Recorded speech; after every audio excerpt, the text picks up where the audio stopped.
নগদা bus stand এখন ভয়ঙ্কর অবস্থা, মানুষের চলাচলের ব্যবস্থা নাই। হ্যালো, আসসালামু আলাইকুম বন্ধুরা, কেমন আছেন? আশা করি ভালো আছেন। আলহামদুলিল্লাহ, আমিও ভালো আছি। দেখতে আছেন, এটা হলো নগদা বাস স্ট্যান্ড। এটা হলো পূর্ব পাশ, আর পূর্ব পাশের অবস্থা হলো ধীরে ধীরে গাড়ি চলতেছে।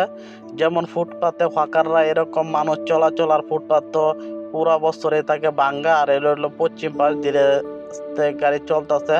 নগদা এখন মানুষ গাড়ি নিয়ে চলতে পারে না, সবাই হাঁটতে চলে। কারণ হইলো, আপনার যদি নতুন বাজার থেকে আপনার কুড়িল বিশ্ব রোড যাইতে চান বাসে, না হইলো আপনার 3 থেকে 4 ঘন্টা যাবো, আপনি সেই জায়গায় আধা ঘন্টায় হাইটা যাইতে পারেন।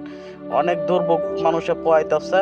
কারণ হইলো, মাঝখান দিয়ে রাস্তা আইলেট, এটা খোঁড়াখুড়ি চলতেছে। এই জায়গায় এলিফেন্ট এক্সপ্রেসের রাস্তা করবে, তাই খুঁড়তেছে, পাইপ বসাইতেছে, নতুন লাইন করতেছে। সেই জন্য এক পাশ কাটতেছে, আরেক পাশ ছাড়তেছে, আরেক পাশ কাটতেছে, আরেক পাশ ছাড়তেছে।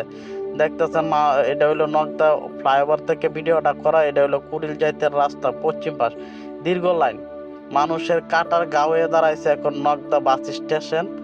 এই জায়গায় হইলো মানুষ চলতে পারতেছে না, এমন দুর্ভোগ। তাই আমি আহ্বান জানাবো বিশেষ করে সরকারে, সিটি কর্পোরেশনকে, আপনারা ফুটপাথগুলো উঠিয়ে সুন্দর করে রাস্তায় যাওয়ার জন্য গাড়ির সুবিধা করে দেন। আর ব্যাটারি রিক্সাগুলো যেন মেন রাস্তা না উঠতে পারে, সেই আহ্বান জানাবো। এই নগদার জন্য কাটার গা হয়ে দাঁড়াইছে আমাদের জনগণের, দুর্ভোগ পোহাইতে হয় আমাদের। এই যে দেখতেছেন, হলুদ সাজছেন, লাল, ওনারা নিয়ন্ত্রণ করতে হয়, ওরা পারতেছে না।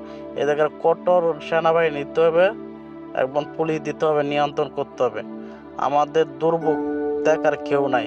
তাই আহ্বান জানাবো সরকারের, বিশেষ করে এই নগদা এরিয়াটা, কুড়িল থেকে নতুন বাজার লাগাত ট্রাফিক সিগন্যালটা যেন নিয়ন্ত্রণ করে, ভালো করে। অবস্থা খুবই খারাপ।